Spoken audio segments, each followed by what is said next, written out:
Tuhan, mari siapkan hati kami, wadah kami, bejana kami Tuhan, untuk kami boleh menerima firman-Mu, benih firman yang akan ditabur dalam hidup setiap kami, yang akan berbuah dalam kehidupan setiap kami Tuhan. Kami Bapa, biar pagi ini kami boleh mengerti apa yang menjadi isi hati-Mu, karena kami percaya firman-Mu tinggal dalam hidup setiap kami Tuhan. Terima kasih Bapa, yang di dalam nama Yesus kami berdoa dan kami mengucap syukur. Haleluya. Amin. Shalom Bapak Ibu semuanya. Shalom. Semangat pagi hari ini ya menerima firman Tuhan. Bapak Ibu Saudara, hari ini kita akan belajar tentang yang namanya hukum tabur tuai. Saya selalu ibuin menuai dalam terang. Saya sangat diberkati sekali dengan firman-Nya. Dan hari ini kita akan belajar tentang hukum tabur tuai. Karena apa? Karena kalau kita mendengar istilah tabur tuai ya, dalam dunia kekristenan, dalam dunia kerohanian, pasti konteks pikiran kita akan tertuju kepada setiap berkat, setiap persembahan, setiap perpuluhan yang kita sudah berikan. Dan mungkin kita akan berpikir, saya akan menuai lebih dari apa yang saya berikan. Tidak salah Bapak Ibu Saudara, karena apa yang kita tabur akan kita tuai. Amin.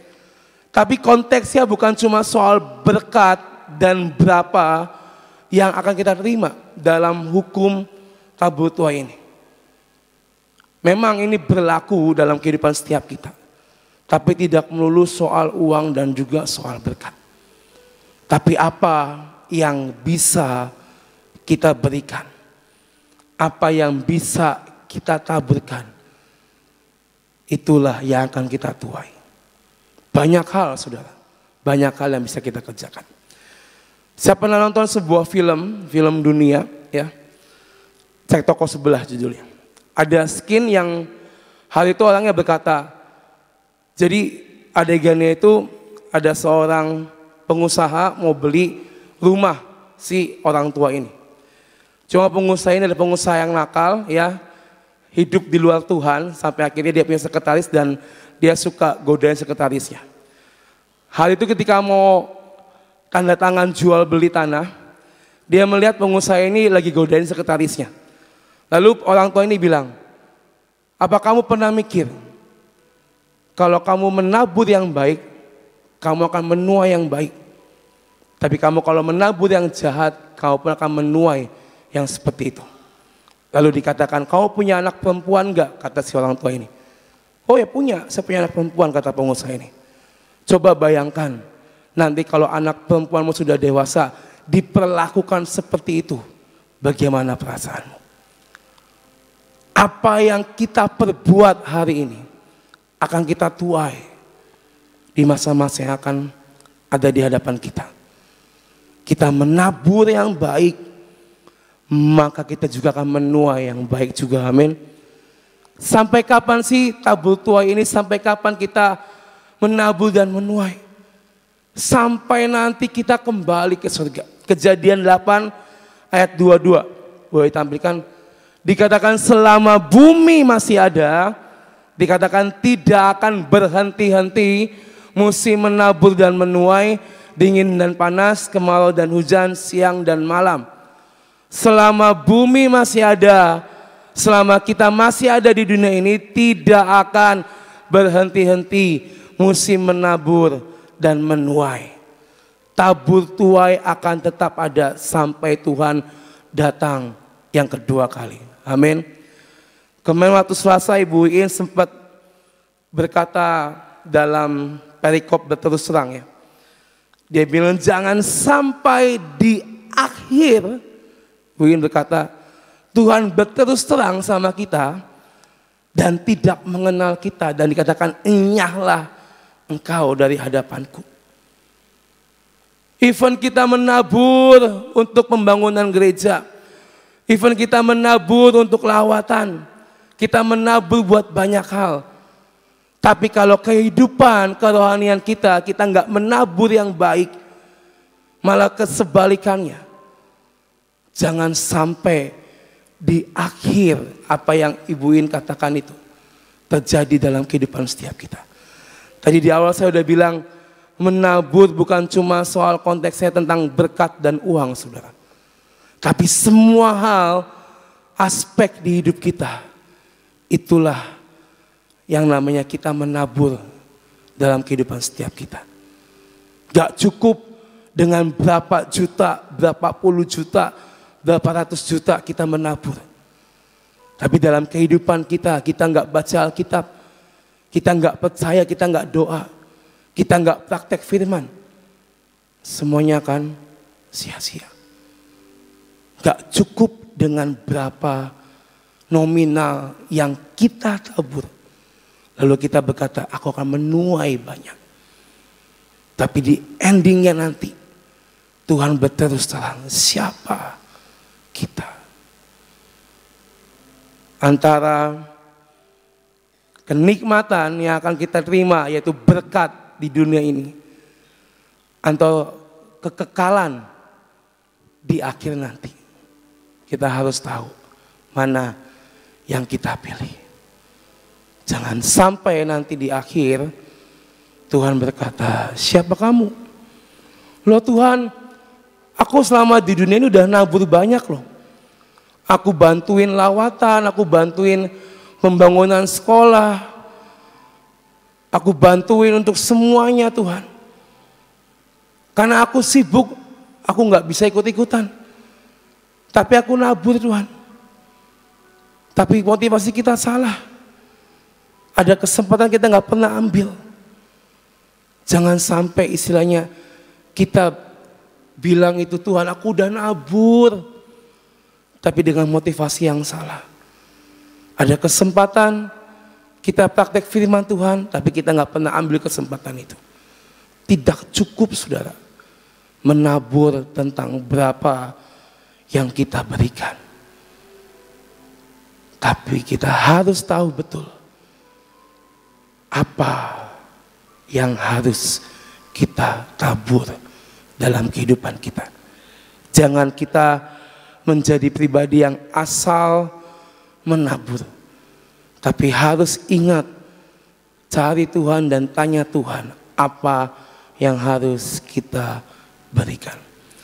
Hosea pasal yang ke-10 ayat yang ke-12 berkata, menaburlah bagimu sesuai dengan keadilan, menuailah menurut kasih setia, bukalah bagimu tanah baru, sebab sudah waktunya untuk mencari Tuhan sampai Ia datang dan menghujani kamu dengan keadilan. Apa yang sudah kita perbuat mungkin selama hidup kita sampai pada hari ini, mari cross check dan tanya Tuhan, Tuhan apakah sudah tepat apa yang saya tabur dan saya lakukan dan saya berikan? Apakah sudah benar di hadapan-Mu Tuhan? Sudah pas di hati-Mu apa yang sudah saya tabur selama ini? Kalau ada yang belum tepat, mari tanya, apa Tuhan yang harus saya tabur lagi? Bukalah bagimu tanah yang baru. Tanya Tuhan, sebab waktunya untuk mencari Tuhan sampai Ia datang dan menghujani kita dengan keadilan. Dari hari ini sampai Tuhan datang yang kedua kali, biar apa yang kita perbuat semuanya tepat seperti maunya Tuhan. Sampai dikatakan sampai Tuhan datang dan menghujani kita dengan keadilan. Makanya saya katakan jangan asal kita menabur saudara. Hukum tabur tuai itu tidak sembarangan. Kalau boleh saya jelaskan, hukum tabur tuai ini kita diajarkan untuk berhati-hati dalam bertindak. Karena segala sesuatu akan berdampak di hari-hari ke depan kita. Yang tadi saya katakan, kita menabur yang baik, kita akan menuai yang baik. Begitupun sebaliknya. Hati-hati, hati-hati. Rasul Paulus semasa hidupnya ketika dia belum bertobat dan bertemu Tuhan, Kita sama-sama tahu dia adalah seorang yang kejam dan punya pemikiran yang tidak sejalan dengan Tuhan. Kita mau buka dari Kisah Rasul 9 ayat 1 sampai 2. Sementara itu ia berkobar-kobar hati Saulus untuk mengancam dan membunuh murid-murid Tuhan. Ini adalah awal ketika Saulus belum bertemu dengan Tuhan. Berkobar-kobar hatinya untuk mengancam dan membunuh murid-murid Tuhan. Ia menghadap imam besar dan meminta surat kuasa daripadanya untuk dibawa kepada majelis-majelis di Yahudi di Damsyik, supaya jika ia menemukan laki-laki atau perempuan yang mengikut jalan Tuhan, ia menangkap mereka dan membawa mereka ke Yerusalem. Sebelum Saulus atau Paulus ini bertemu langsung dengan Tuhan, bertobat dan terima Tuhan, hatinya kejam. Yang dia tabur adalah kebencian dan kebencian terhadap murid-murid Tuhan. Pokoknya siapapun yang ketemu itu anak itu murid-murid Tuhan, tangkap, ya, ditangkap semuanya. Hatinya penuh dengan kebencian, kekejian dan kekejaman. Hatinya cuma diisi oleh kalau ketemu nih langsung saya eksekusi, langsung saya adili. Tapi tidak disangka, ayat 3. Ayat 3. Dalam perjalanannya ke Damsyik, ketika ia sudah dekat kota itu, tiba-tiba cahaya memancar dari langit mengelilingi dia. Ia rebah ke tanah dan kedengaranlah olehnya suatu suara yang berkata kepadanya, Saulus, Saulus, mengapakah engkau menganiaya aku? Ayat pertama dan ayat kedua penuh dengan kekejaman. Itu yang dia tabur, kekejaman, kebencian terhadap murid-murid Tuhan. Tapi seketika itu kuasa Tuhan bekerja dan mendatangi Saulus. Ayat selanjutnya. Jawab Saulus, siapakah engkau, Tuhan? Katanya, akulah Yesus yang kau aniaya itu. Tetapi bangunlah dan pergilah ke dalam kota. Di sana akan dikatakan kepadamu apa yang harus kau perbuat. Seketika itu kondisinya berubah. Awal dia menabur kebencian, kekejian, kekejaman terhadap murid-murid Tuhan. Sampai akhirnya Tuhan mendatangi secara langsung, mengetuk hatinya. Dan akhirnya keadaannya berubah, saudara.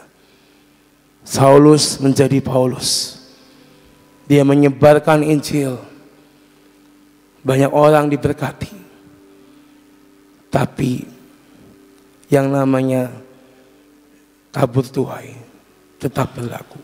Pada masa endingnya, akhirnya dia harus masuk penjara, diadili, dan kisahnya juga berakhir dengan tidak enak. Hati-hati, saudara. Even kita berkata, aku udah terima Tuhan loh, aku udah bertobat, tapi ada tetap harga yang harus kita bayar. Hati-hati terhadap apa yang kita perbuat di hari-hari ini. Kita akan masuki doa puasa sebentar lagi. Ayo persiapkan.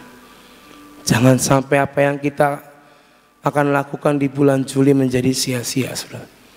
Terutama buat pribadi kita masing-masing. Ayo siapkan. Ini adalah taburan tubuh jiwa roh yang kita berikan di hadapan Tuhan. Galatia 6 ayat 7 sampai 9. Jangan sesat, Allah tidak membiarkan dirinya dipermainkan. Karena apa yang ditabur orang, itu juga yang akan dituainya. Tadi saya bilang di awal, bukan cuma soal berkat dan berapa nominal yang kita akan tuai, saudara. Tapi banyak hal yang akan kita tuai dari apa yang kita tabur dalam kehidupan kita.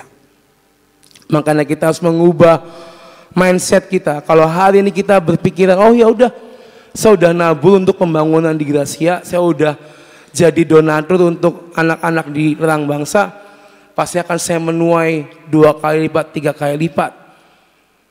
Motivasinya, konteks pikirannya adalah seperti itu. Kalau emang kita berniat untuk membantu, menjadi donatur, menjadi penyumbang, ya sudah lakukan, sudah. Nih, miskina saya mau nyumbang untuk anak-anak yang tidak mampu. Udah, that's it, enough. Nanti kita akan ngalamin apa, akan menuai apa, itu urusan Tuhan. Saya pernah terjebak dalam situasi ini, saudara. Nabur, pikiran saya nih, nanti ada berkat datang nih, ya kan? Tiba-tiba ada yang ngasih aja. 0, saudara. Karena mikirnya saya udah ngasih persembahan, saya udah nolong orang, saya udah bantuin orang, ya kan? Nanti Tuhan pasti bantuin saya. Entah mungkin 3 hari, seminggu, pasti ada yang ngasih berkat buat saya. Saya pernah terjebak dalam konteks pikiran ini. Dan hasilnya apa? 0, saudara. Gak ada yang ngasih, gak ada berkat masuk. Karena pikirannya, nanti pasti diganti. Tenang aja, pasti diganti sama Tuhan berlipat kali ganda. Dan dalam masa penantian itu saya cuma mikir, nanti dapat uang, nanti dapat berkat, udah. Tanpa saya mengejar Tuhan lagi, tanpa saya membangun hubungan dengan Tuhan lagi. Hasilnya 0, saudara, gak terima apa-apa. Bahkan saya sempat berkata, Tuhan saya udah nabur nih Tuhan, kok saya nggak nuai? Saya udah ngasih persembahan, saya udah ngebantu orang dengan nominal yang lumayan. Sampai ini kok saya nggak nuai? Saya pernah cerita dulu, saya pernah ngebantu teman saya di penjara, ya ngirimin uang tiap bulan, sampai sekarang nggak diganti. Awalnya saya berpikir, nih saya bantu orang kesusahan di penjara, pasti Tuhan akan balikin, ya kan? Tapi toh sampai dia keluar hari ini dari penjara, dia tidak menemui saya, dia tidak bilang saya thank you sama saya. Ya sudah. Awalnya kesel, saudara. Ini orang udah dibantu ya secara finansial sama dia di penjara, dia udah keluar kok diam-diam aja, kok nggak ada ABCD-nya gitu kan. Saya sempat kesel dan saya sempat ngomong, Tuhan kayaknya sia-sia Tuhan apa yang udah saya kasih buat dia selama ini. Toh dia juga nggak datang dengan niat baik, gantiin kek apa kek gitu kan. Tapi ya udah, saya belajar untuk ya sudah, kalau kamu nabur ya udah nabur, nggak usah mikir kapan atau mau diganti berapa dan segala macamnya. Jangan pikiran kita menjadi sesat, saudara. Jangan pikiran kita menjadi salah di hadapan Tuhan. Taburlah, maka itu yang akan kita tuai. Waktu habis Ibu In khotbah, Bu Nani kan maju doa. Dalam doanya Bu Nani sempat bilang, apa yang bisa kita lakukan? Ya kan, misalnya pemusik bisa ngajarin adik-adiknya dan segala macam, dalam doanya seperti itu. Saya tuh di Lifeguard ini saya tuh baru nyadar bahwa itu yang sudah kita lakukan selama ini. Saya beruntung ada Chris di dalam Lifeguard, dalam musik ya. Dia tuh bisa istilahnya ngajarin dari anak-anak yang mau pelayanan. Ayo kita kan open pelayanan. Siapa yang mau pelayanan di musik bisa nanti diajarin. Tiap Rabu ada yang namanya belajar musik LG di grup yang namanya itu. Jadi nanti latihan bareng, kita pilih lagu, latihan bareng. Udah berjalan hampir 2-3 tahun. Saya nggak menyangka bahwa itu adalah taburan yang kita bisa beri buat adik-adik kita. Pas Ibu Nani bilang itu, saya langsung iya, oh iya. Kita nih ngelakuin itu ternyata selama ini. Jadi anak-anak yang mau pelayanan, yang belum mahir, yang belum jago, diajarin. Yang belum tahu lagu-lagunya, kita ajarin. Saya percaya itu adalah taburan yang bermanfaat buat anak-anak di bawah saya. Sampai akhirnya mereka bisa pelayanan, mereka bisa istilahnya jadi bagian dalam tim worshiper. Saya tahu itu adalah taburan yang bermanfaat buat setiap anak-anak yang menerimanya. Sama seperti hidup kita, saudara. Apa yang kita sudah lakukan buat orang lain dalam kehidupan kita, kehidupan sekitar kita, biar itu boleh menjadi bermanfaat buat mereka yang menerimanya. Nuainya nanti gimana? Nuainya seperti apa itu urusan Tuhan, saudara. Dan saya percaya dalam konteks pemusik ini, ya tabur tua itu berlaku. Yang baru ada, ya kan, mulai naik lagi. Tidak pernah habis pemusik di tempat ini, amin. Taburan yang bermanfaat akan menjadi berkat bagi banyak orang. Mari saudara, mulai cross check apakah yang sudah kita perbuat selama ini bermanfaat. Taburan yang kita berikan apakah bermanfaat buat orang lain. Ayat 8 dikatakan, sebab barang siapa menabur dalam dagingnya, ia akan menuai kebinasaan dari dagingnya. Tetapi barang siapa menabur dalam roh, ia akan menuai hidup yang kekal dari roh itu. Bukan cuma soal daging, soal nikmat yang kita nikmati dalam dunia ini, saudara. Tapi dalam roh dan dalam kebenaran itu juga yang harus kita pikirkan. Artinya apa? Kita terus upgrade kehidupan rohani kita. Menabur terus dalam kehidupan rohani kita. Caranya apa? Baca Alkitab, ngorbanin waktu untuk kita baca Alkitab, nyembah Tuhan. Tabur waktu kita untuk kita datang ketemu sama Tuhan. Bukan nabur waktu kita untuk hal yang sia-sia, tapi tabur waktu kita untuk datang bertemu dengan Tuhan. Saya percaya bahwa apa yang kita lakukan dalam kehidupan kerohanian kita selama ini, kita doa 15 jam nanti minggu depan. Buat kami-kami yang WL itu yang dapat tugas di atas jam 12 itu adalah hal yang ngeri-ngeri sedap, saudara. Ya. Saya mau jujur, bulan lalu saya dapat jam 3 sampai jam 4. Saya tuh pas tengah-tengah pujian penyembahan tuh sudah pegangan mimbar karena udah gak kuat, saudara. Ngantuk banget, udah. Aduh Tuhan, jangan sampai saya oleng, jangan sampai saya hilang fokus. Kalau yang tahu mungkin saya udah pegang mimbar seperti ini, saudara. Tapi saya bersyukur bisa menyelesaikan sampai jam 4. Dan minggu depan saya lihat jadwal, saya dapat lagi jam 3 sampai jam 4 ya. Tolong doakan saya, saudara ya, supaya saya kuat. Tapi ya udah, ya saya percaya itu adalah hal yang bisa saya kasih buat Tuhan, saudara.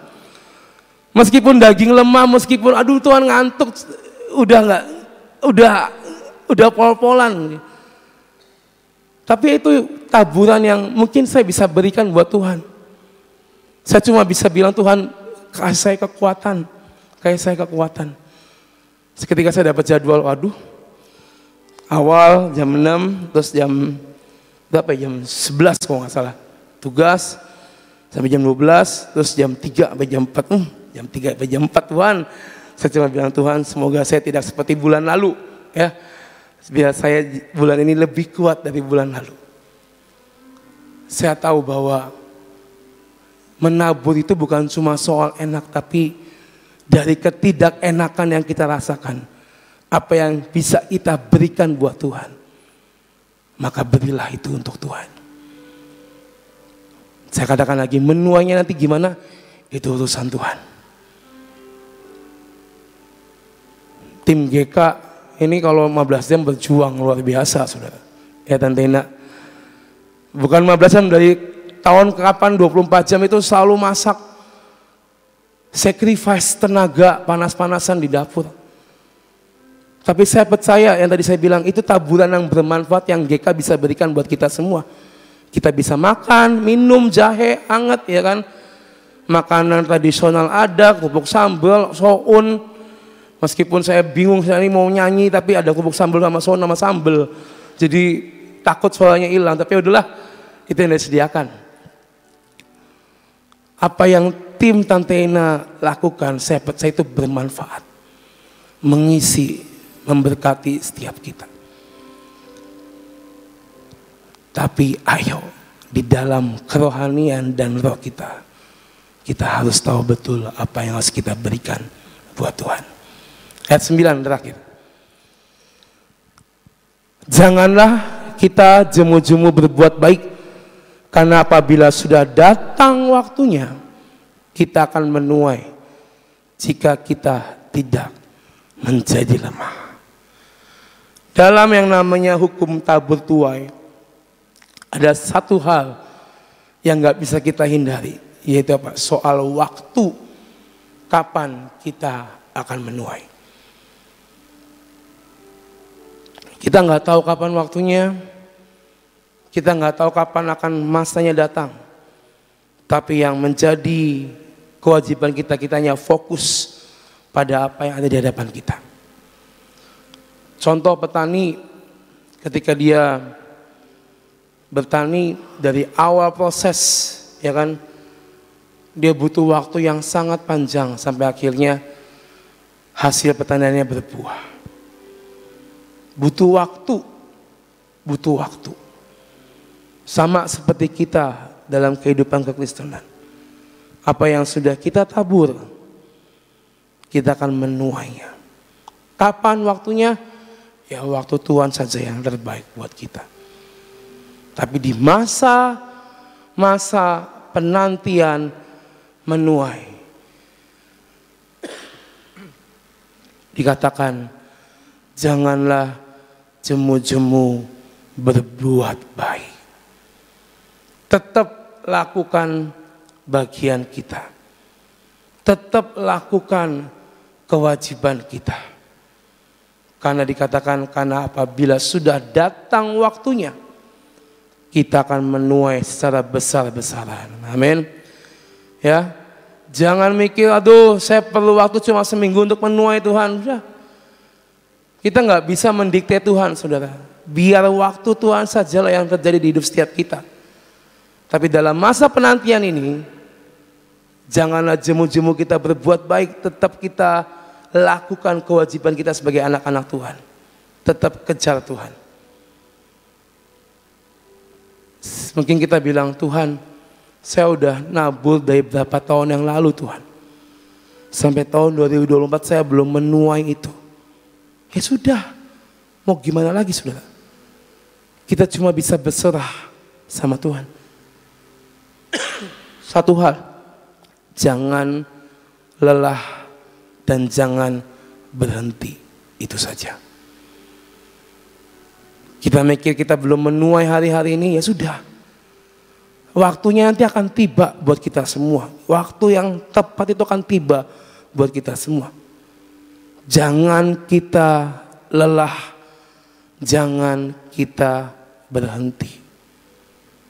Lakukan terus, lakukan terus. Saya percaya apa yang sudah kita perbuat sepanjang hidup setiap kita itu adalah taburan yang sudah kita berikan untuk Tuhan. Kapan waktu menuainya?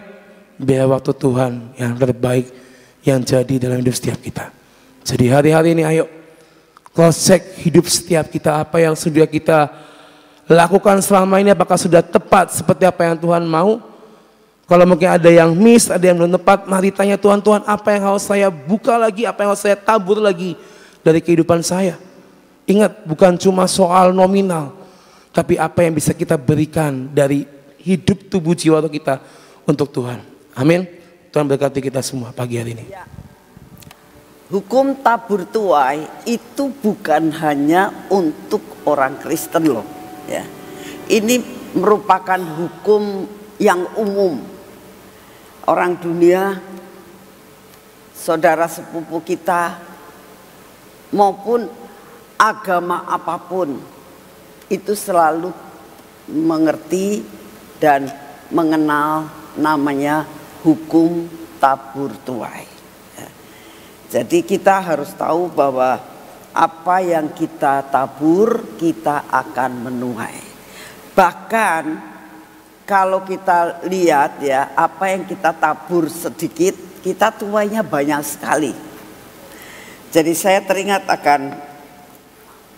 saya pernah mendengar satu ulasan ya dari seorang menteri kalau tidak salah. Dia mengatakan begini, seseorang itu ya, kalau menabur dia pasti akan menuai, dan nuainya pasti lebih banyak daripada yang ditabur. Lalu dia mengutip akan Sakius ya, dia bilang begini, Sakius ini seorang pemungut cukai ya. Dia selalu melakukan perkara yang tidak baik, yaitu menjadi seorang yang namanya juga pemungut cukai ya, pajak. Jadi dia selalu ngambilin uangnya orang lain. Tapi begitu dia ketemu sama Tuhan Yesus, dia bilang, Tuhan, apa yang sudah pernah aku lakukan, aku akan menggantikan 4 kali lipat. Saudara tahu bahwa hukum itu tetap berlaku. Apa yang kita tabur, menuainya itu banyak sekali. Jangan jemu-jemu untuk menabur karena kita akan menuai. Contoh lagi di dalam Alkitab ya. Pada waktu Hana itu menyerahkan Samuel ya kepada Tuhan, satu kan yang dikasih. Dia tidak punya anak, tapi dia bernazar, Tuhan, aku mau ngasih ini. Ya, dia nabur anaknya. Coba saudara baca selanjutnya. Lalu Tuhan membuka kandungannya dan dia mendapatkan lebih, kalau tidak salah 3 atau 4 anak lagi. Ya. Saudara tahu, Tuhan nggak pernah mau berutang dengan kita. Apa yang kita tabur, kita akan menuai. Penuaian pasti lebih daripada apa yang kita tabur. Belajar saudara, tetap menabur dalam segala bidang. Jangan berpikir kalau nabur itu hanya perkara uang. Ya. Uang itu perlu kita tabur, jangan kita itu pelit. Ya, apa yang Tuhan perintahkan kasih aja. Ya. Kita akan menuai pada waktunya. Apa saja yang kita punya, belajar tabur dan tabur, pasti saudara akan menuai. Mari kita berdoa. Terima kasih Tuhan untuk firman-Mu hari ini. Terima kasih juga ya Tuhan, kami berdoa saat ini supaya kami tetap ada di dalam jalur-Mu. Engkau terus ingatkan kami untuk kami tetap mau Tuhan saat ini. Ini masa kami menabur, karena waktunya akan tiba, kami akan menuai tepat pada waktunya. Terima kasih untuk kasih setia-Mu. Bapak, kami tetap mau berdoa saat ini untuk kota kami Tuhan. Kota ini Engkau katakan kota penutup. Suatu kota yang Engkau akan lawat luar biasa. Oleh karena itu ya Tuhan, Engkau yang akan memberikan seorang pemimpin-pemimpin yang ada di kota kami. Dari RT, RW, lurah, camat, sampai kepada wali kota di tempat ini. Mohon anugerah-Mu. Engkau pilihkan seorang pemimpin-pemimpin yang takut akan Engkau. Pemimpin-pemimpin yang cinta akan kota ini. Pemimpin-pemimpin Tuhan yang mau membangun kota ini. Yang mau berkorban buat bangsa dan rakyat di tempat ini. Inilah secara khusus kami berdoa buat kota kami Tuhan. Karena kami tinggal di kota ini. Saat ini kami datang juga. Mohon anugerah-Mu untuk kota-kota di seluruh Indonesia. Engkau lawat Tuhan untuk mendapatkan pemimpin-pemimpin yang berkenan di hati-Mu. Mendapat seorang pemimpin-pemimpin yang cinta kepada rakyat, yang mau berkorban buat bangsa dan negara ini. Bapa, kami juga berdoa saat ini untuk seluruh kepemimpinan yang ada di seluruh Indonesia. Kami berdoa untuk pemimpin yang lama maupun pemimpin yang baru, untuk tetap setia kepadamu dan melakukan bagiannya sampai garis akhir. Bapak, saat ini juga kami berdoa buat lawatan. Mohon anugerah-Mu Tuhan, biar lawatan terjadi di Indonesia. Kami berdoa untuk acara pemulihan Pondok Daud.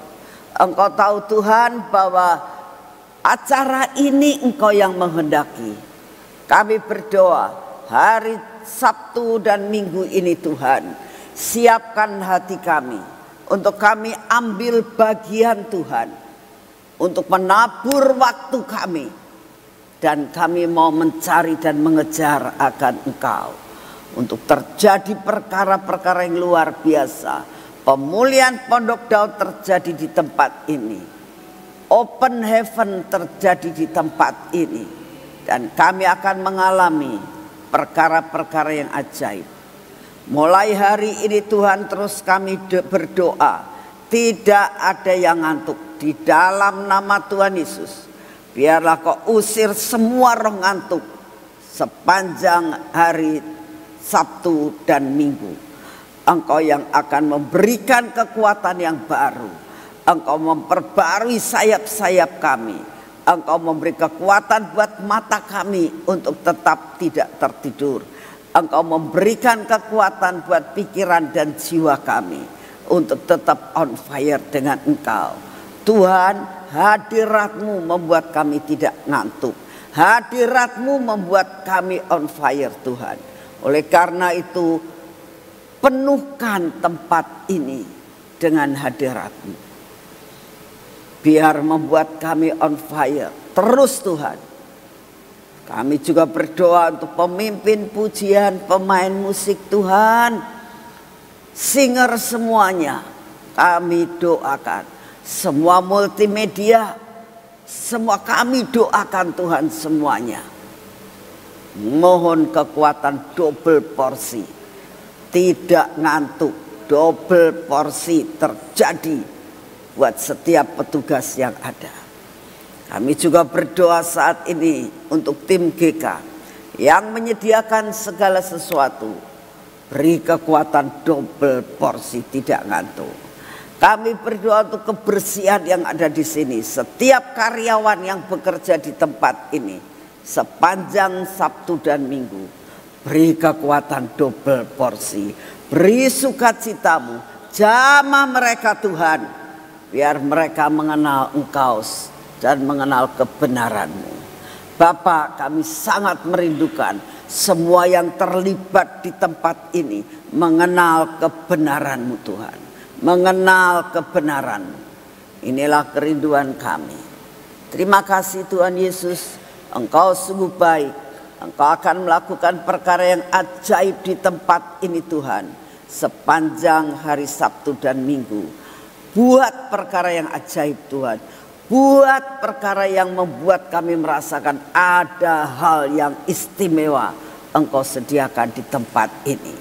Terima kasih Tuhan, terutama kekuatan kesehatan seluruh keluarga kami dan perlindungan yang tidak pernah putus-putusnya terjadi dalam hidup keluarga kami masing-masing. Terima kasih Bapak, kami mengucap syukur karena Engkau sungguh baik. Dan saat ini kami menerima akan kekuatan baru, daya tahan tubuh yang baru, untuk kami dapat menjalankan seluruh tugas dan kewajiban kami hari ini. Terima kasih Tuhan Yesus, Engkau sungguh amat sangat baik. Dalam nama Tuhan Yesus, mari kita masuk dalam pengurapan.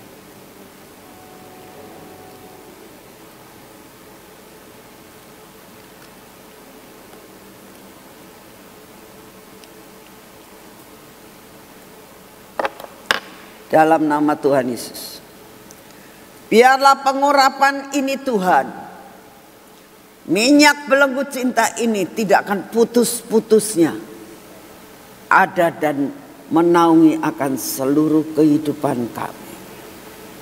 Mengurapi mata kami, telinga kami ya Tuhan, bibir, mulut kami dan hati kami.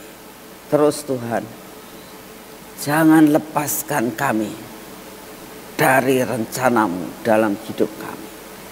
Dan kau terus babat habis semua yang tidak baik dalam hidup kami. Ini tangan kami dan ini kaki kami. Hari ini ya Tuhan, Engkau yang akan memimpin perjalanan kami. Engkau yang akan memimpin tangan kami ini Tuhan. Sampai tangan kami ini mengerjakan semua pekerjaan dan semua pekerjaan itu menjadi berhasil. Dan kami menerima semua berkat-Mu hari ini dengan utuh. Terima kasih Tuhan. Terima kasih Tuhan. Penyertaan-Mu sempurna. Perjalanan kami mencapai garis akhir di dalam nama Tuhan Yesus. Amin. Selamat pagi, Tuhan memberkati saudara semuanya.